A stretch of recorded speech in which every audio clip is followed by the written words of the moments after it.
സംസ്ഥാനത്തെ പ്രധാന പരമ്പരാഗത വ്യവസായമായ കയർ മേഖലയിലെ കടുത്ത പ്രതിസന്ധി സംസ്ഥാന കയർ തൊഴിലാളി ക്ഷേമനിധി ബോർഡിനെയും ബാധിക്കുന്നു. പ്രതിസന്ധികൾ തുടരുമ്പോഴും കാഴ്ചക്കാരായി നിൽക്കുകയാണ് സംസ്ഥാന സർക്കാർ.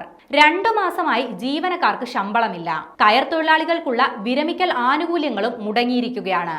അടിയന്തര സർക്കാർ ഇടപെടൽ ഉണ്ടാകണമെന്നാവശ്യപ്പെട്ട് തൊഴിലാളികൾ പ്രതിഷേധ സമരം നടത്തി. കയർ തൊഴിലാളികൾക്കുള്ള വിവിധ പദ്ധതികൾ നടപ്പിലാക്കാനാണ് ക്ഷേമനിധി ബോർഡ് ആരംഭിച്ചത്. 1.25 ലക്ഷം തൊഴിലാളികളും 60,000 പെൻഷൻകാരുമാണ് കയർ ക്ഷേമനിധിയിൽ ഉള്ളത്. സർക്കാർ സഹായം വെട്ടിക്കുറച്ചതാണ് ബോർഡിന്റെ തകർച്ചയ്ക്ക് കാരണം. ജീവനക്കാർക്ക് 2 മാസമായി ശമ്പളം നൽകിയിട്ടില്ല. 5 വർഷമായി തൊഴിലാളികൾക്ക് വിരമിക്കൽ ആനുകൂല്യങ്ങൾ നൽകിയിട്ടില്ല. സർക്കാർ നടപടികളിൽ പ്രതിഷേധിച്ച് ജീവനക്കാർ ആലപ്പുഴയിലെ ഹെഡ് ഓഫീസിന് മുന്നിൽ വായ് മൂടിക്കെട്ടി പ്രതിഷേധിച്ചു. പ്രായമായ തൊഴിലാളികൾക്കുള്ള 5 വർഷത്തെ വിരമിക്കൽ ആനുകൂല്യങ്ങൾ നൽകാൻ 25 കോടി രൂപ വേണം. എന്നാൽ സർക്കാർ അനുവദിച്ചതാകട്ടെ 1 കോടി രൂപ മാത്രമാണ്. ക്ഷേമനിധിയിലേക്കുള്ള തൊഴിലാളി വിഹിതം 20 രൂപയാണ്. സർക്കാർ നൽകേണ്ടത് 40 രൂപയും.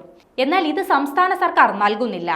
കയർ കയറ്റുമതിക്കാരിൽ നിന്ന് ലഭിക്കേണ്ട വിഹിതം വാങ്ങിയെടുക്കാൻ സർക്കാരും ക്ഷേമനിധി ബോർഡും ഒരു നടപടിയും സ്വീകരിച്ചിട്ടില്ല.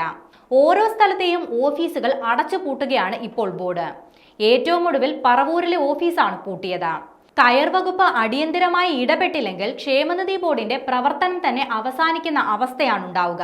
അതിനിടെ കയർ തൊഴിലാളികളുടെ കടുത്ത പ്രതിഷേധത്തെ തുടർന്ന് തൊഴിലാളികളുടെ കൂലി വർധനവ് അടിയന്തരമായി നടപ്പിലാക്കണമെന്നാവശ്യപ്പെട്ട് പ്രക്ഷോഭം ശക്തിപ്പെടുത്താൻ കേരള കയർ സെന്റർ തീരുമാനിച്ചു. 2017 തീരുമാനിച്ച കൂലിയാണ് കയർപിരി തൊഴിലാളികൾക്ക് ലഭിച്ചു വരുന്നത്. 240 രൂപ തൊഴിൽ സ്ഥാപനവും ഇതോടൊപ്പം സംസ്ഥാന സർക്കാർ വരുമാനപൂരക പദ്ധതിയിൽപ്പെടുത്തി നൽകുന്ന 110 രൂപയും ചേർത്ത് 350 രൂപയാണ് ഒരു ദിവസം കൂലിയായി ലഭിക്കുന്നത്. പ്രതിസന്ധികൾ തുടരുന്ന സാഹചര്യത്തിൽ ഓഗസ്റ്റിൽ പണിമുടക്കുൾപ്പെടെയുള്ള സമരപരിപാടികൾ സംഘടിപ്പിക്കാനാണ് തീരുമാനം. ചെറുകിട കയർ മേഖല സമ്പൂർണമായി സ്തംഭനത്തിലേക്കാണ് ഇപ്പോൾ നീങ്ങുന്നത്. കയർ ഉൽപ്പന്നങ്ങൾക്ക് ഓർഡറുകൾ ലഭിക്കാത്തതും കയർ ഉൾപ്പെടെയുള്ള അസംസ്കൃത വസ്തുക്കളുടെ വിലവർധനയുമാണ് ചെറുകിടക്കാരെ പ്രതിസന്ധിയിലാക്കുന്നത്.